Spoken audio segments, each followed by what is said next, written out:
Okay, so there's a lot of people who, well, they're saying that MAGA and the president is deciding on a 32-hour work week. And you know what I was just thinking? I think that's a splendid idea. Because of the fact that it would, since a lot of these companies loophole their way out of paying people full time, then if 32 hours is designated full time, then that means that part-time employees right now who only get 32 hours a week, because I know when I was a kid doing hospitality as a waitress, that's all. I didn't get any benefits or anything. I mean, now, granted, at the time I was living with my parents because I was a kid. And so they picked up the bills for everything. But these companies want to say, well, we want to pay these people less. Well, technically, I was getting less. Now, if I'm not regular full-time, I'm not getting cost-sharing matching benefits. And so that's basically them saying, well, we'll hire you because we can just get you to work for cheaper without giving you the benefits of things that you need.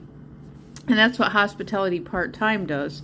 So if they're saying that MAGA and the president are approving of this, of shorter work weeks, I don't see anything wrong with that, because a lot of people have been hollering about that related to going to work too much and stressing themselves out. And there was even this thing on TV. I would say it was like maybe 10 to 14 years ago, something like that. And it was coming out of San Francisco, and they were actually talking about job sharing. That's what they called it, was job sharing.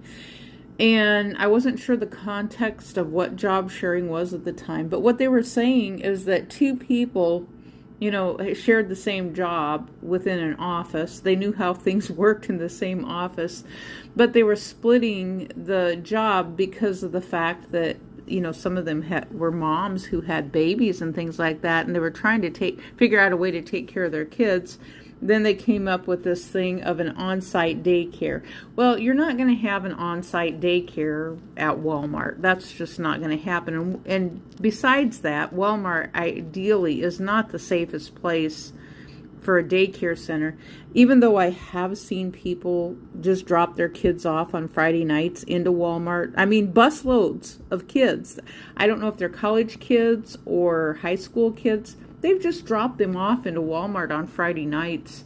And so the kids are just wandering around the store, I guess, is their entertainment, because they have nothing else to do. I mean, they have no money to begin with anyway. They can't really buy anything at Walmart.